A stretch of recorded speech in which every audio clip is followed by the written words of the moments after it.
Welcome everybody. My name is Kees van der Beek. Some of you may know me, others who don't. I am in charge of the other physics department at Paris-Saclay University, physics of light and matter, or FOM. So there is the person in charge of the physics of two infinities could not make it today. So I am extremely happy to welcome Michele Vallisneri from the Jet Propulsion Laboratory in the United States, where he is a Director's Fellow theoretical physicist and has been for some time. So you are the laureate of one of the D'Alembert shares of Paris-Saclay University, about a little bit more, just 2 minutes. So with such a rich environment as we have here, with 3 universities, 5 engineering schools, and then all the institutes belonging to national research organizations, the movement has been made now for 5 years or so to combine these into one major research university, Paris-Saclay. So now with 10 departments, will be 15 graduate schools as of next year, in which the 2 physics departments will merge into a single graduate school. So to put the things into perspective, Paris-Saclay, all in all, it's 60,000 students in all different institutions. It's, I don't remember it, it's about 9,000 master students, 6,000 PhD, the same number of researchers, it's more or less one-on-one. And in physics as a total, it's 3,500 personnel, half of which are research staff in all areas of physics. So the idea of these D'Alembert chairs was a tool to make the local environment attractive, and visibly we have succeeded, and also to have people from all these different institutions work together even closer than we have until now. And so it is in this view that you have come with a research program on gravitational waves and cosmology, theory and observations. So to work here at Institut de Physique Théorique at the CEA with Filippo Vernizzi and Philippe Brax, if I'm not mistaken, and with Valeria Pettorino at the VAM CEA across the road. Okay, so welcome. I think I will let Filippo introduce you further. These are very exciting times, and I'm really looking forward to listening to your talk.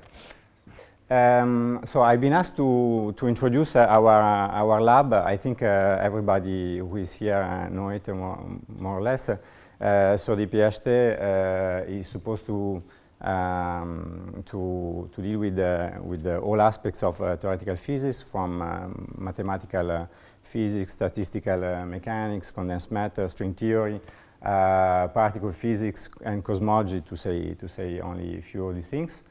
And many of us, even before 2015, were interested in gravitational waves. And in fact, it turns out that gravitational waves touch many aspects of physics.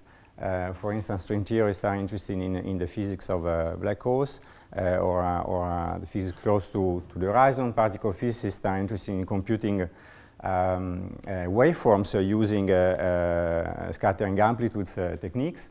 QCD, people doing QCD are interested in the state of matter in neutron stars.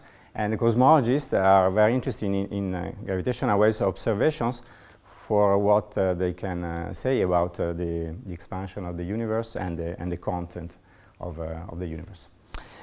So with this idea, we thought of inviting Michele to bring, so none of us is really in contact with observations and with experiments. So the idea was to invite Michele to bring some this new culture of gravitational waves, to bring it to our lab and also to the whole plateau of Saclay.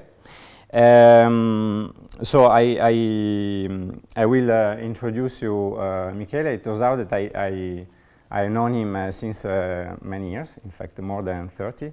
So Michele studied at the University of Parma with we studied at the same time, and he did his PhD at Caltech with Kip Thorne in 2002, and then he did a postdoc at JPL at the Jet Propulsion Laboratory, and he has been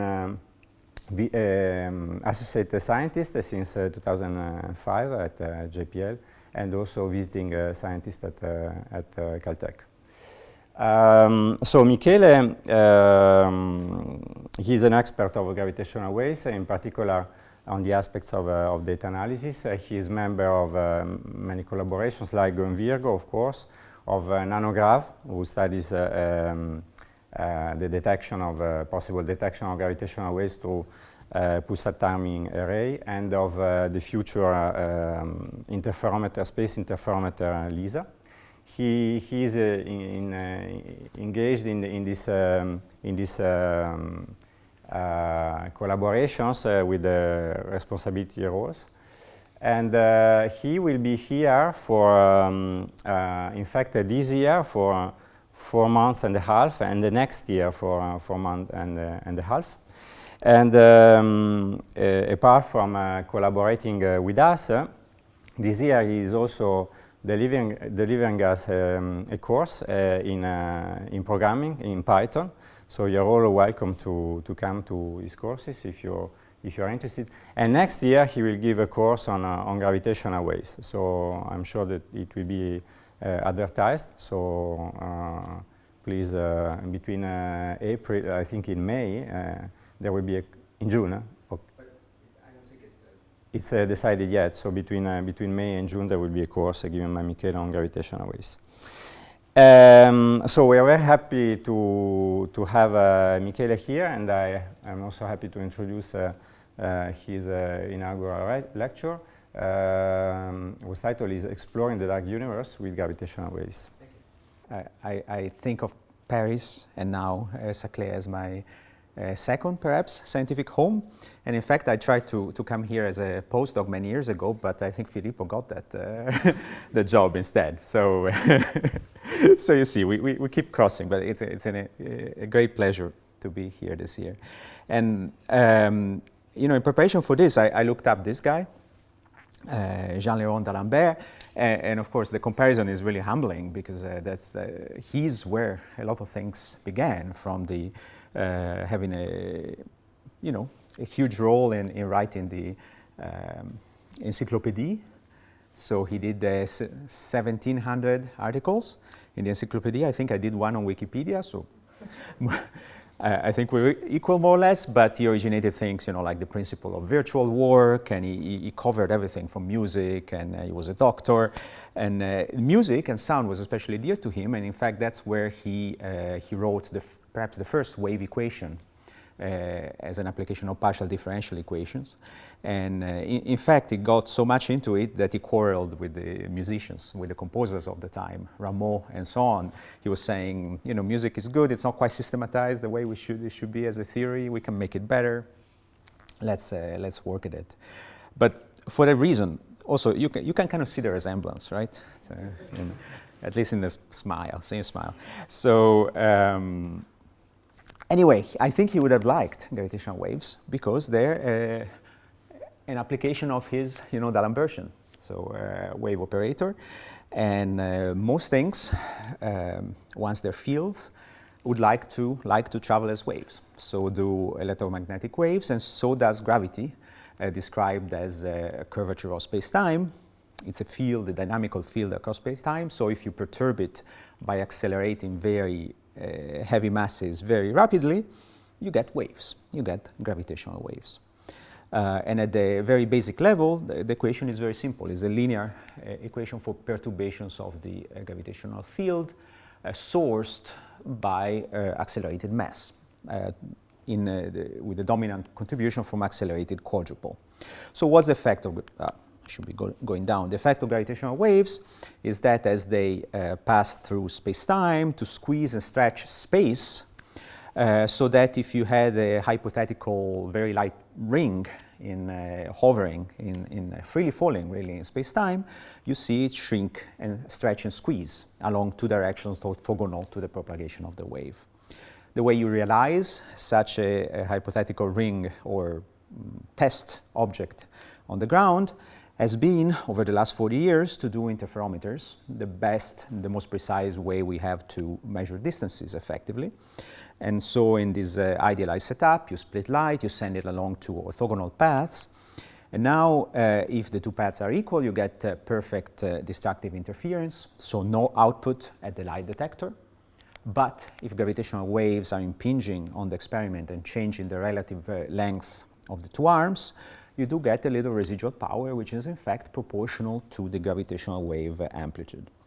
These are phenomenally sensitive instruments. They didn't begin as phenomenally sensitive, but they needed to get there over 40 years to be able to see gravitational waves. The energies releasing gravitational waves are also phenomenal, right? We're talking about when two neutron stars merge or two black holes, we're talking about a few % of the rest mass of these systems being converted into gravitational waves. So that even when the first event was detected in LIGO with this super sensitive instrument that can see changes in length of the order of a proton radius, that was a super energetic event. And in fact, the energy flux to the Earth from those two merging black holes was something like a watt per square meter, something like the full moon. Unfortunately, or maybe fortunately, because we like our lives to have right angles and to be quiet, space-time is also very, very stiff. So 1 watt per square meter is enough only to get you a part in 10 to the 21 deformation in relative lengths. So a lot of energy, but very small effects. Now, this plot, you've seen it many times, is, however, marked a big change in the worldview and the career of people like me, because we went from talking of gravitational waves in the abstract and as a theoretical object, and then saying, and one day we will see them, we will measure them, it will be great, to showing something on the screen, which is the direct output of an experiment, and then looking to interpret it. So going from pre-science to Galilean science almost. And the thing that was very impressive is that nature was extremely kind after 40 years of work, because these signals are actually basically the output of the detector. There's very little that's done here other than some filtering of some bandpass filtering to isolate the signal in the sensitive frequency band. What was expected from the first detection, in fact, was to have something very faint, immersed in noise that one would dig out with lots of trouble, and then would have to defend arduously you'd expect a 2 sigma detection, maybe a 3 sigma.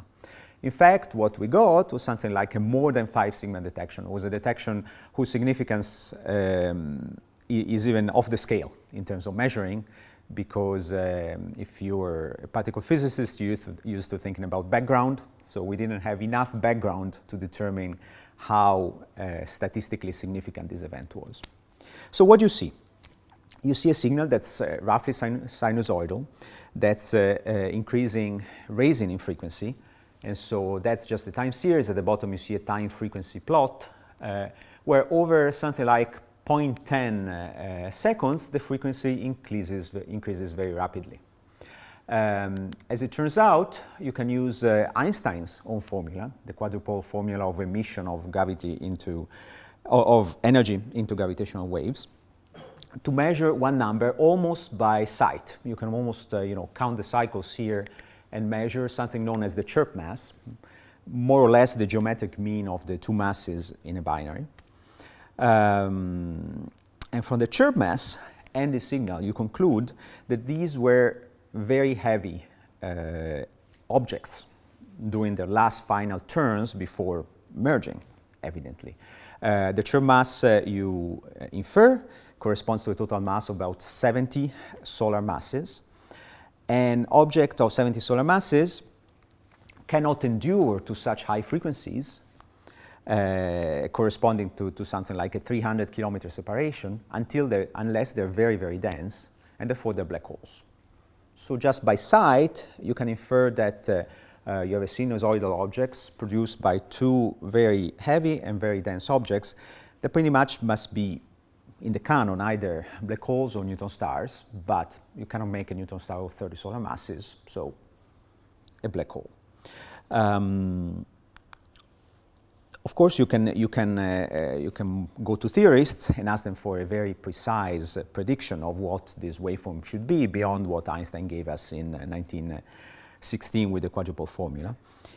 And in fact, there are different branches of general relativity even that deal with predicting the motion of these objects. And beyond point mass description, which is very sophisticated, you need to go to computers and put Einstein's equation on a computer by describing the state of the field at many, many points along a grid. So what you see here is the two event horizons of the black holes, basically their edge, and you see in color and in depth the deformation of space-time and the dilation of time. Now they've almost reached each other, where they merge and form a single black hole with a single horizon. After that, this perturbed black hole is left to lose its remaining excitations by way of gravitational waves, and those ripples that you see propagating here are the gravitational waves that you observed, and the precise spacing between all those ripples is what we measure and what tells us about the system. Now, 4 years later, there's actually a plethora of these systems that have been detected using LIGO and Virgo, the French-Italian instrument. Right now, we are in a new observation run, O3, which has already released a number on the order of 10 alerts of such events, but this is the catalog that was published after the two observing runs in LIGO. And you see there's a variety of different waveforms, signals weaker and stronger, faster, longer, and the precise details of all those waveforms give us a census of the masses and of the characteristics of black holes. They tend to be heavier than we expected them to be from their formation channels. This video, which is a little long and I'll skip, actually shows the numerical simulations that were done for the best fit parameters of each of those 10 detections. And they show the different phenomenology and the different waveforms that you get from different mass ratios and to some extent different spin parameters of the black holes.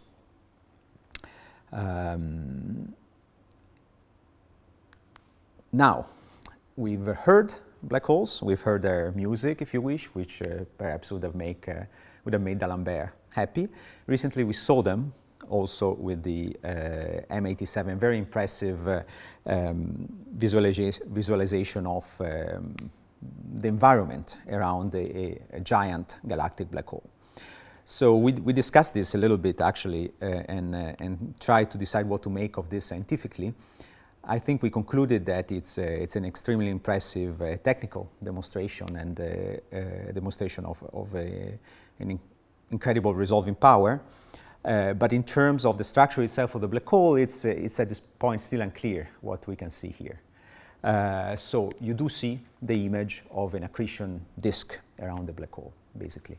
Whether the inner edge represents just the end of the disk, or actually the shadow of the black hole itself, so the fact that you can't see behind it effectively, remains to be seen, and there's a large range of simulations and of theoretical models that actually are compatible with this image. Also, for M87, the disk is almost orthogonal to the direction of observation. So you see it face on, you cannot see all the interesting phenomena that you get with the John, with the light going around the side of the black hole and really feeling the gravitational lens of the black hole there. However, it's a great start, and it will be very interesting to see what the Event Horizon Telescope can do with the black hole in our galaxy, which should have which definitely has a more interesting behavior. Now, after the detection, a lot of people in the community and my colleagues were very interested to see what it could tell us about gravity itself, whether we could use the detection to test GR in particular, especially because we didn't expect such a loud signal to see. We didn't expect to see such fine detail. And therefore, there was a number of tests of GR that were run on the signal itself. Over 2 years, I've become a little bit disappointed actually with this test, because what happens is there are several things you can do.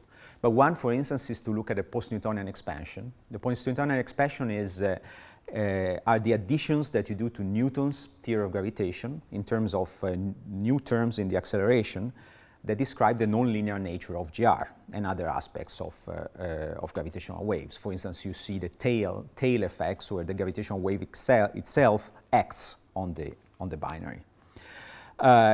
What happens then is that in terms of this point-like description of the Erling spiral, not the merger, you write the waveform as a sum over terms in frequency, and where each of these the coefficients in the series are complex expressions of the two masses, the spins, and of the binary. So what you can do is you can test them one by one and see if you see any deviation in your measured value of that specific term in the phasing expansion. So again, how quickly the in spiral evolves and how many cycles you're counting effectively. So you get some numbers out, but the scales are not that exciting. So you see that you're not violating GR grossly, but to some extent, this is measuring numbers that don't have direct physical meaning. Another thing you can do, which I think is to just test the residual. So basically, you have your model, you have measured a certain waveform, you subtract your waveform from the experimental data, and you see if what's left has any structure in it, other than something looking like noise. If there's something looking like a residual in spiral with an oscillating behavior at frequencies similar to the waveform, well, maybe then you left out something in the description. So, and you can describe this thing in terms of something known as the fitting factor, which is how well your theoretical model fits the actual waveform. But again, what happens is that you can test GR to something like 4%. Which is better than not testing it at all. But it's hard to imagine that Einstein's theory, which is tested so fully across many orders of magnitude in other contexts, such as solar system experiments, the binary pulsar, cosmology itself, could fail to something like 4% for this in-spiral phase of a binary. And so I did an exercise of seeing what you need to do a finer test. So whether you could detect an alternative gravity effect in the waveform itself, so effectively in the generation of the waveform, in the dynamics of the binary. And so if with LIGO, signal that have basically up to signal to noise or up to 100, so very definite signal measured very well, but still not super loud with respect to the noise, the best you can do is 1%, let's say, in the foreseeable future, in terms of testing these full waveform effects. LISA will be a different story. I'll tell you about LISA, the space-based gravitational wave detector. LISA will get us to something like a part in 10 to the 5 in terms of testing the full gravitational wave effects. So maybe I can temper my dissatisfaction with a 4% test of GR with LIGO by looking forward to a space experiment that will not just do precision measurements, high precision measurement of light to get gravitational waves, but will do actually high precision measurements of the gravitational waves themselves. But there's another story, and the other story was the birth of multi-messenger astronomy. So after all these black holes, a signal was seen from actually two merging neutron stars.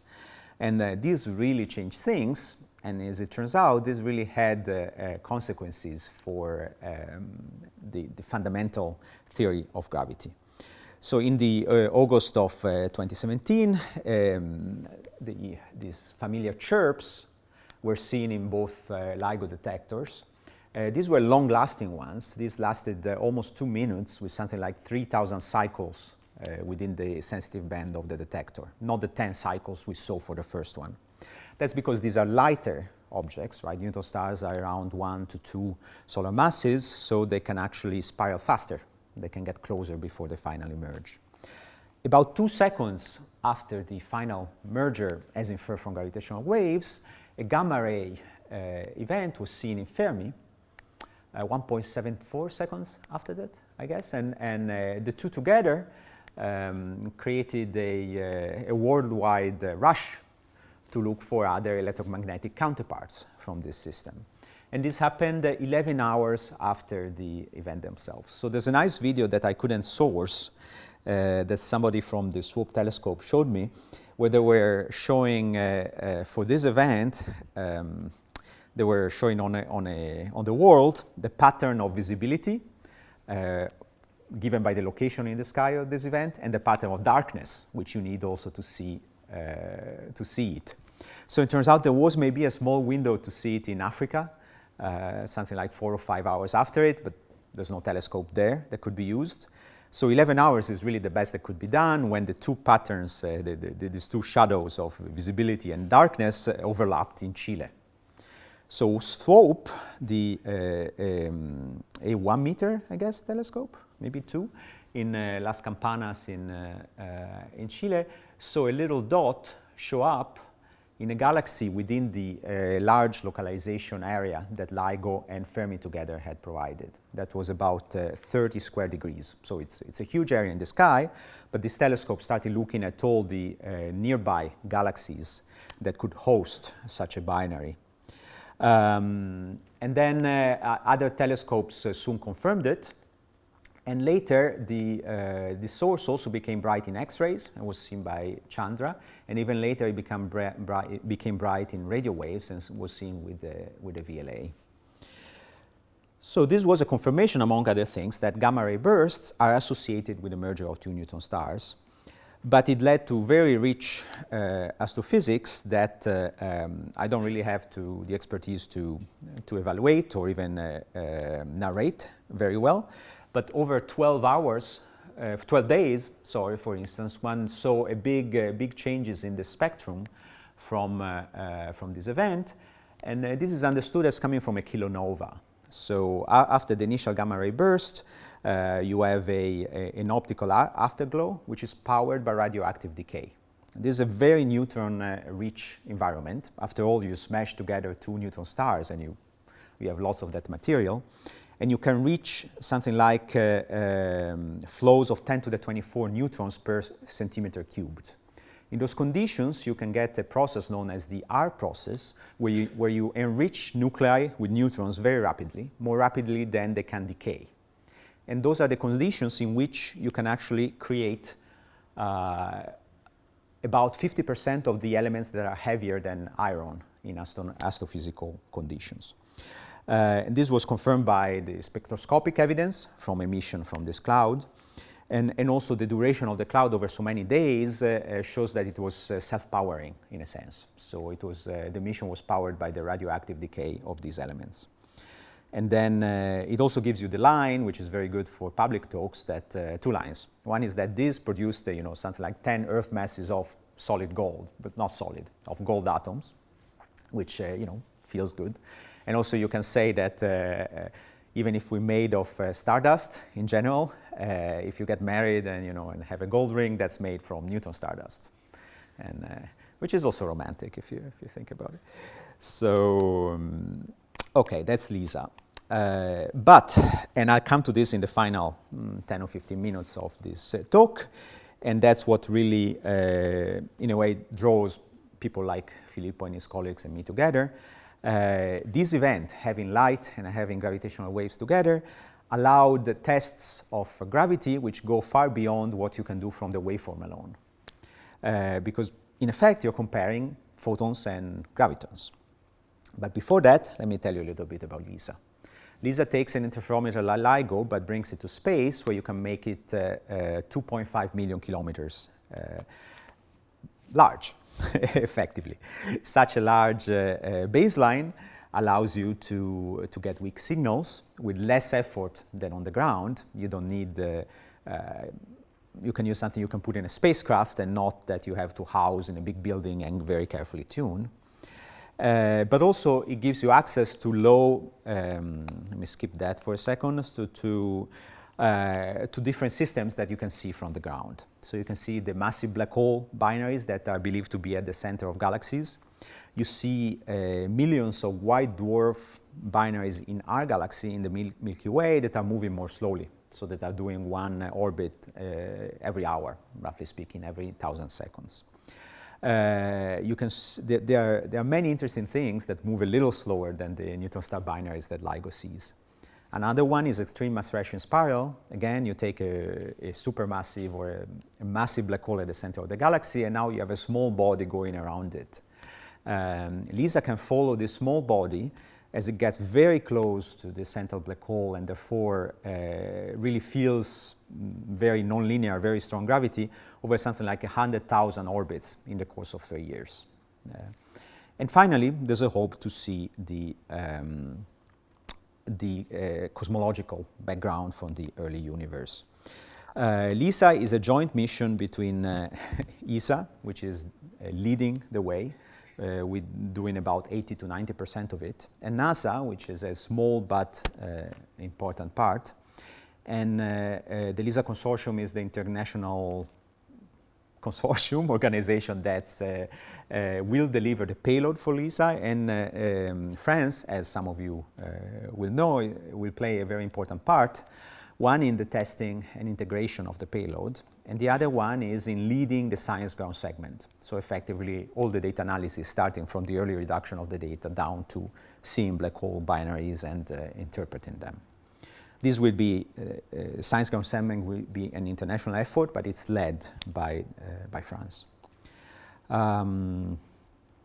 So going to the LISA science case, this is a moderately ugly plot that probably would not have made it into the encyclopedia of Diderot and d'Alembert, but it made it into a proposal to ESA that actually got the mission approved. And what you can see here is, again, a big variety of binaries.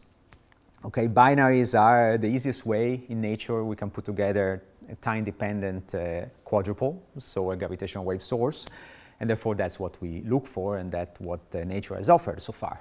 So these big lines show you the power emitted by big galactic massive black hole binaries, something like millions to 100 million solar masses, which will reside in the LISA sensitive band for months to years.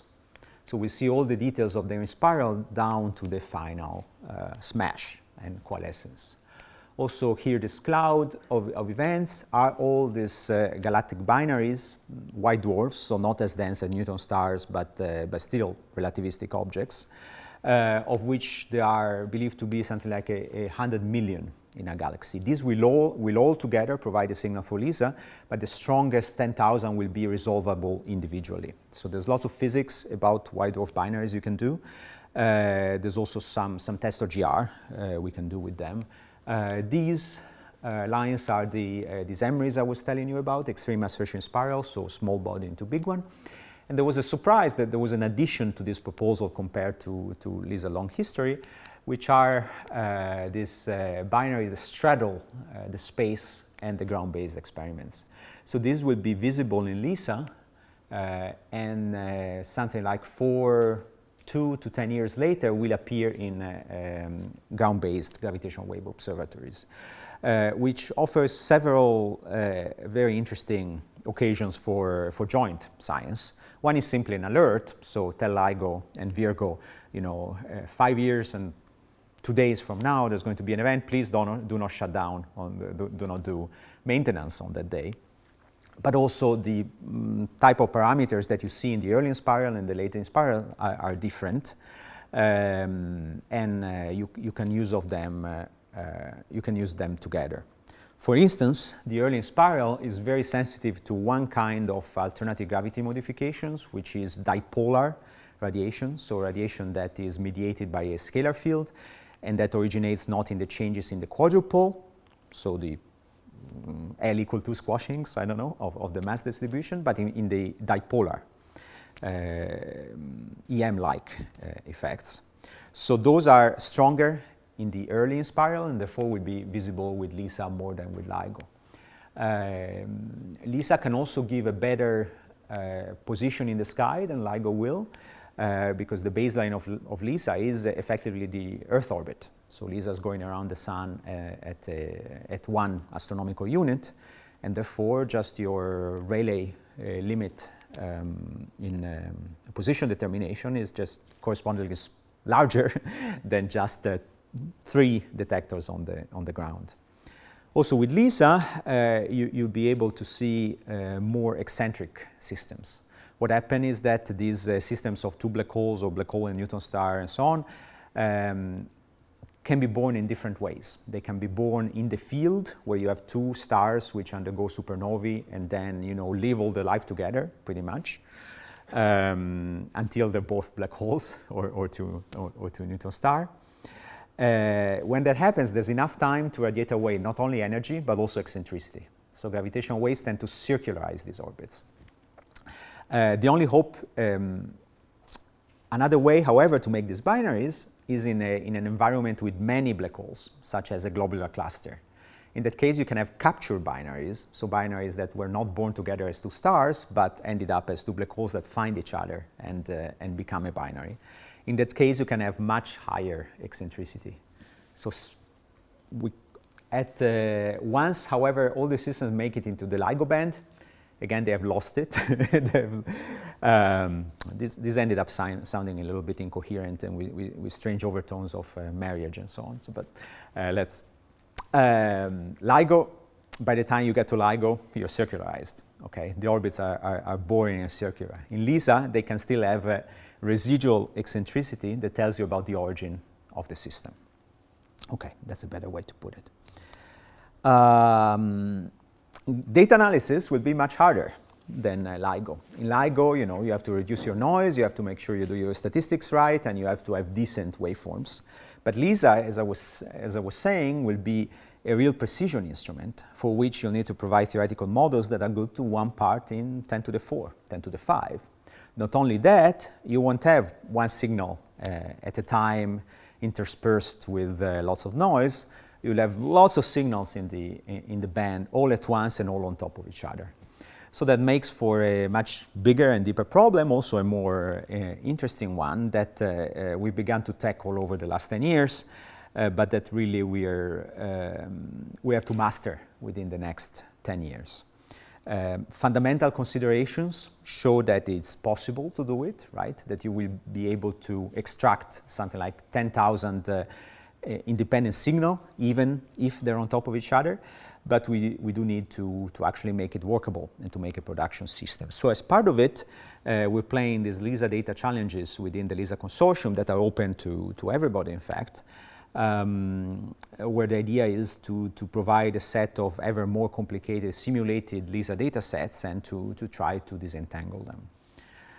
So you can look it up on the web. You'll find me and my colleagues, and you'll find these data sets, this software. So if you have this kind of interests, it's an interesting thing to do. Okay, so let's get to fundamental physics a little bit. As I think Filippo and I wrote together in the abstract for this talk, across the history of the universe, there are 2 periods of mysterious acceleration. Okay, one I guess one exercise you could do in a plot like this of the universe starting from the Big Bang and so on is to plot the theoretical physicists who are studying the different parts of it and the astronomers and so on. And I think you'd find theoretical physicists clustered around out here and down there. So at the times of the mysteries. One is the initial inflation, this exponential expansion in the size of the universe, which explains the great homogeneity that we observe. And the other one is the acceleration of the universe expansion that we are witnessing now, and that requires something else than the matter and energy that we can observe in the universe. So in terms of inflation, certainly there is a prediction that the quantum fluctuations that are amplified by inflation become gravitational waves, for one thing. They become a cosmic background of gravitational waves, which leaves a B-mode, an imprint in the polarization of the cosmic microwave background. This radiation is not accessible to LISA or LIGO. It's way too weak to be seen, although it's there for sure. One can dream of a space-based experiment which would be able to dig down to the level of the residual gravitational background. And it's something for sure that even now we're writing proposals for. ESA has called for something called Voyage 2050, which is ideas for the next round of missions beyond LISA, and these are missions that would fly up to 2050. Nevertheless, LISA does probe other inflationary physics. So, for instance, if you add degrees of freedom, you have inflation not ruled just by one scalar field, but by more than one. You can come up with models where you'd see a stochastic cosmological radiation by LISA. Also, you can change the symmetries of the inflaton. Filippo can tell you more about it after this meeting, perhaps. But if you go beyond the standard, the simple shift symmetry, right, of the inflaton, you can generate gravitational waves. And if you happen to make black holes also while you're inflating and starting from quantum fluctuations, again, you can get gravitational waves in the LISA range. And there are other phenomena from the early universe that LISA will probe, such as phase transitions at different fundamental physics scales and cosmic defects. You can tell that these are things that I support and I read about, but I don't know too much personally. But the theme that I'm learning about here at CEA and working with Filippo and his colleagues is the links with dark energy. So to explain the acceleration of the universe at current times, you need to add something to standard general relativity. So you can add a cosmological constant or some kind of evolving cosmological constant, or you can modify gravity at large distance scales. You can do that by adding one more field, so one more dynamical element that's evolving. And in some of the theories that you end up writing to add this field, when you add a field, the game that theoretical physicists play is to write what's called an action or a Lagrangian. And so there are basic Lego blocks, basically, that you can put together in various ways that modify the dynamics of the theory. And the interesting thing is that symmetry, so the fact that the very basic facts of how the universe is laid out and of conservation theories constrain the little holes and dimples, let's say, of the Lego bricks. So there are only a few ways that you can put them together. So you end up writing some theories to get to it, where this new scalar field mixes with gravitational waves. And what that gives you is that gravitational waves don't propagate to vacuum anymore, or just to a background geometry, but they propagate through a medium with a refractive index. So their speed changes, effectively.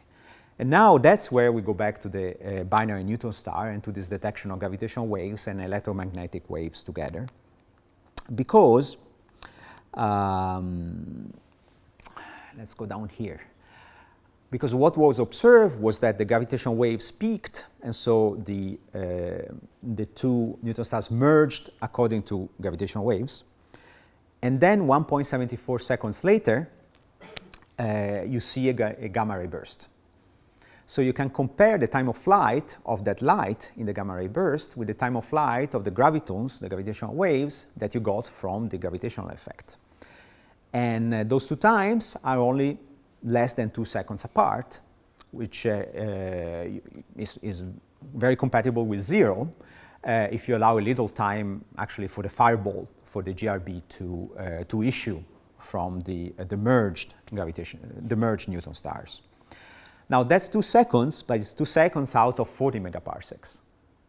So if you think of the propagation of those waves across the universe from galaxy NGC 46, what it is, to here, you have the photons and the gravitons arriving here only 2 seconds apart out of 130 million light years.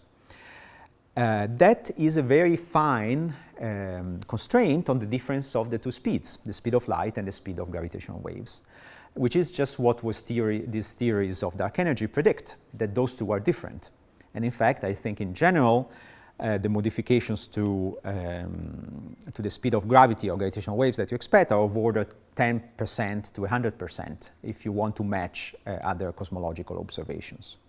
So what Filippo and Paolo Criminelli and other colleagues, some of whom may be sitting here actually, showed is that, I haven't figured out the references completely, is that just by this link, you can look at the propagation equation for gravitational waves. This is a little different, doesn't have the D'Alembert because cosmologists like to write things in terms of k, so in terms of the wave vector. But it's the same thing effectively. So there's a second derivative, it's a wave after all. There's a term here which is due to the expansion of the universe, so you have the Hubble constant. And then this is the speed term, right? So this CT would be the speed of gravity if it's, which can be 1 or it can be different than 1. So just by that constraint then on the speed of gravitational waves, basically you can take the most general form that you can write for theories of dark energy with one scalar field, and you can go through and cross pretty much all, a large part of the more complicated terms that you can put there. You get even more constraints if you consider not just the simple velocity, overall velocity, but if you consider dispersion effect and decay effects, which lead you to lose gravitons by decaying into two scalar particles, and which change the propagation velocity of gravitational waves in a way that's frequency dependent. Again, this is work by Filippo and Criminelli and others. So you get to a great simplification of these theories, which is way beyond what we could imagine just by looking at the waveforms, right? I was telling you how I was disappointed by a 4% constraint on Einstein's prediction. Well, here you get basically, you get an incredibly precise constraint, not by looking at gravitational waves alone, but by looking at them in conjunction with electromagnetic waves. So I think it's in this kind of directions that of multi-messenger astronomy and what it enables for fundamental physics that we will have a lot of fun over the next 10 years as we get more and more detection with LISA. With LIGO first, LIGO Virgo, and then with LISA. So there's a spectrum of gravitational waves, as I implied through this.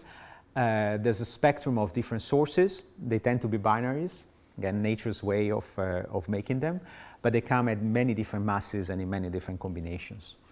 And there's also cosmology and all the fun stuff you can get from the early universe, from quantum fluctuations and whatnot.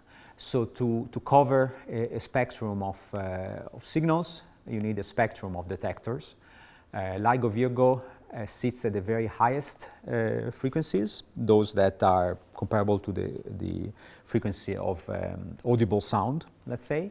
LISA will sit about 1,000 times to 10,000 times lower, and 100,000 times to 10 million times bigger in terms of sources. but you can go even lower to the nanohertz, to signals that have periods of order 1 year. So as we like to say, periods that are comparable to the lifetime of a grad student, which may be an experimental limit, in fact. For that, you look to pulsars, and you look to build a detector which actually spans our galaxy. The idea is that to measure changes in distance, you actually need a very precise clock. And nature has favored us by putting many excellent clocks across the galaxies. Those are neutron stars, very rapidly spinning recycled neutron stars that are emitting radio waves from their poles and have this lighthouse effect, since their rotation is at an angle from their emission, that sweeps Earth, something like tens to 100 times per second. That sweeping, that pulsing, which was gloriously detected in 1967 by Jocelyn Bell-Burnell at Cambridge, is a pulsar. We know of hundreds of pulsars right now, but there are something like 50 to 100 that are especially good clocks. So they're fast and they're very regular. So by monitoring 50 of these nature's clocks across the galaxy over 5, 10, 15 years, we can look for irregularities in their pulsing. Such irregularities may come from the neutron stars themselves, but if they are correlated across all the pulsars in your array, then you can attribute them to something like gravitational waves which impact the Earth as all of these pulses come to the Earth. So although I didn't talk about this today, this has been a major thrust in my work over the last 5 to 10 years. So if you're interested yourself, come find me, because I have many interesting stories about this. Finally, you go to the very lowest frequencies. You have to think of the CMB, as I was saying, polarization measurements, as a gravitational wave detector for waves that come from inflation itself. So you can read the history of astronomy over the last 100 to 50 to 20 years as the history of extending our view to different bands of the electromagnetic spectrum. The same will be true for gravitational waves. We've opened a little bit of it. We've seen a little bit. We want to really cover the spectrum and see all the colors and all the sounds that D'Alembert, right, would have liked himself. Okay, so that's what I prepared for this short lecture today. If you want to chat, that's what physicists like to do. So come find me. Otherwise, thank you so much for coming today. Yeah, what the first events from LIGO, we had to learn a lot about numerical relativity. Yes. And it was very complicated. Is this going to be true for LISA too, or the fact that they're very long waveforms? This is all just classical. So that's one of the things that keep numerical relativists awake, and at the same time, give them fodder to write proposals for the next 50 years. It turns out that what LIGO needed was pretty much at the edge of the capability for numerical relativists. So to run something like 50 orbits takes weeks to months on a powerful supercomputer cluster. So you can't imagine at this point extending that much further to do the many orbits that will be needed by LISA. It's true, however, that as the two black holes are farther away, you can apply analytical techniques there. You still need more precision that we have now to splice together the numerical part and the analytical part with sufficient precision, and also the precision in the final merger. The error that you just get from truncation and so on in numerical relativity is something like 1% right now, and LISA should be able to see a part in 1,000 or better. So if you really want to stretch and your test of GR to what LISA will be able to offer, we'll need more precision. That in turn probably requires new techniques in numerical relativity. Some are just computer science aspects. So, for instance, right now one does these computations by splitting up your grid into many pieces effectively and giving each to a different CPU in a parallel cluster. That becomes untenable as you need more and more of these pieces, and as you want a larger set. So some other kind of parallel paradigm is needed, and there are some ideas, but it's a fertile field. So you talked about eccentricity as a way of learning about the origin of black holes and the difference between LIGO and LISA. I was thinking about the spin of black holes. Can they say more about the origin and what is the difference between LIGO and LISA? Yes. So both eccentricity and very high spins are marker of dynamical formation, as opposed to just formation in the field from an evolving binary of two initially main sequence stars. So spin effects are weaker than the mass effects. Let's say that they're higher order corrections. So you do want a stronger signal, and LISA offers more contrast for massive black hole binaries. So it will be easier for LISA to see spin effects, but not in the LIGO binaries. So let me try to say it in a way that's not confusing. LISA will see a range of binaries. It will see supermassive black hole binaries close to their final merger. There we'll see evidence of spins, which is very interesting for the evolution of supermassive black holes. However, stellar mass black holes, which are the kind seen by LIGO, when they're in the LISA band, they're still moving very slowly, and they're still pretty far apart, because they'll go faster and faster and merge 5 years later in the LIGO band. There, the spin effects are probably negligible. So. You said that with LIGO, looking at the waveforms, we can test the PPM coefficient up to 4%, right? Okay, so the 4% is the entire waveform. So if you have to build one number to describe how well a waveform matches another, that's this fitting factor. It's basically a linear product in a Hilbert space, let's say. But that number is 4% for LIGO, will be 10 to the minus 5 for LISA. In terms of the individual PN coefficients, it depends which one, right? Because PN coefficients describe contributions that are proportional to powers of frequency. So the high ones are weaker initially, and they become stronger at the end. It's a so one can imagine that I doubt you can do 1,000 times better with LISA, but maybe you can do 100 times better especially for the leading ones and so on. But I'm still skeptical as to what those things mean.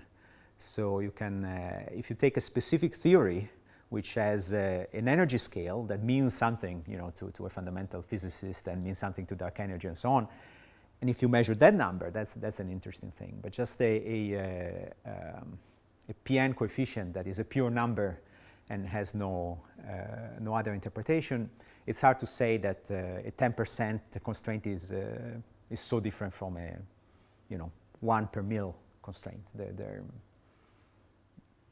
Yes.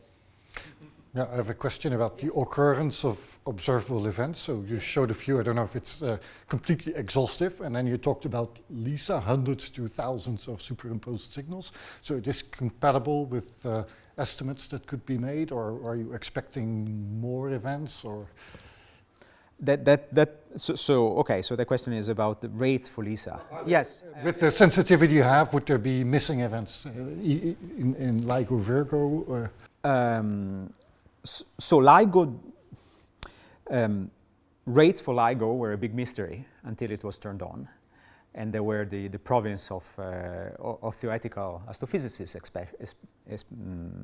especially black holes, right? We knew of no binary black hole. That's another thing that LIGO discovered, that you can have a binary black hole, right? We didn't know of any one because we couldn't see any. So those rates are getting better. We're nailing them better as we get more events, because you beat down Poisson statistics effectively.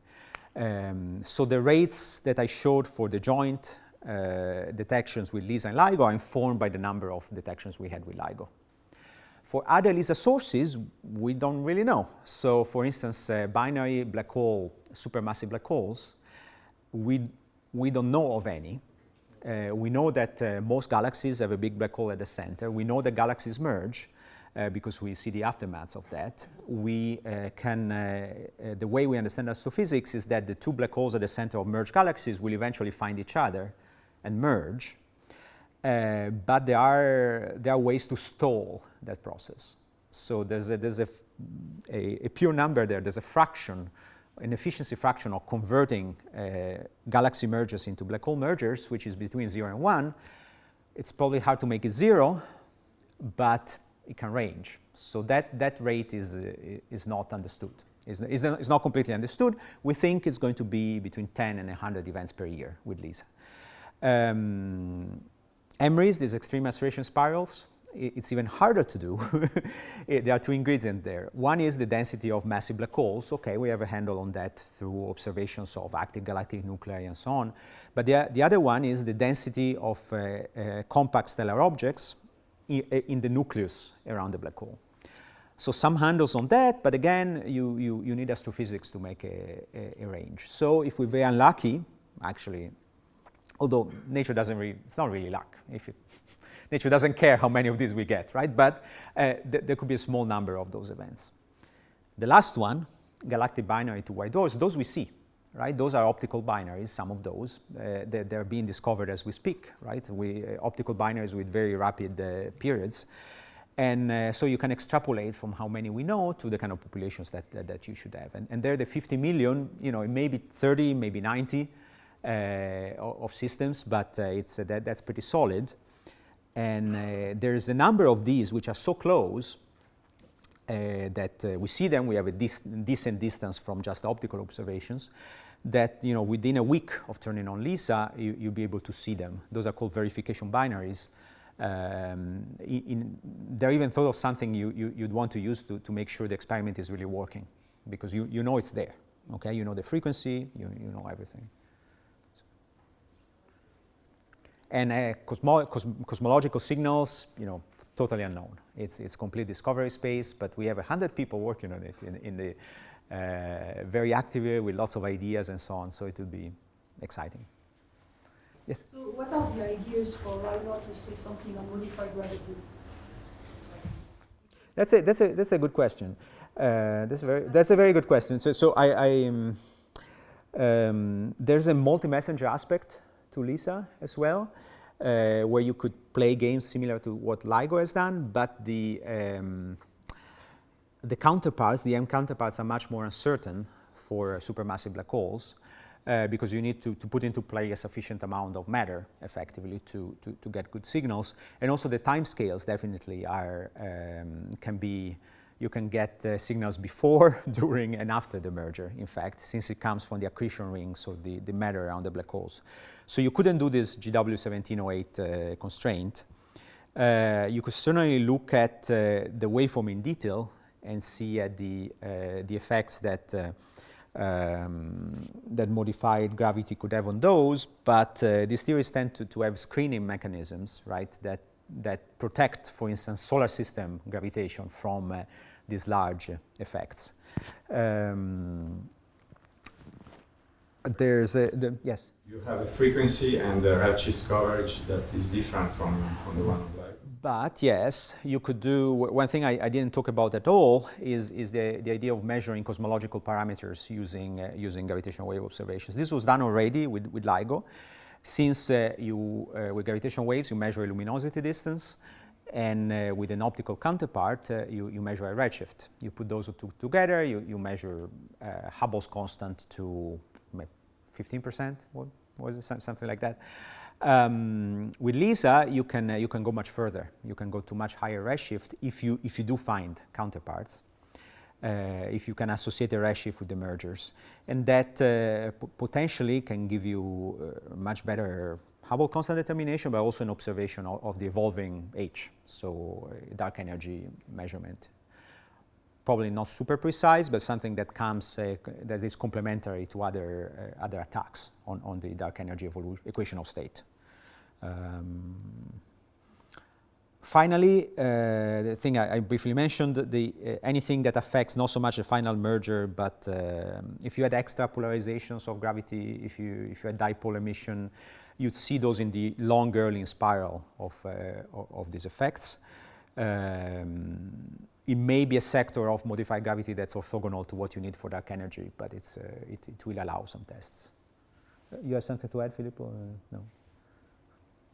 No. Okay. Well, thank you very thank you much. so much. Thanks for coming.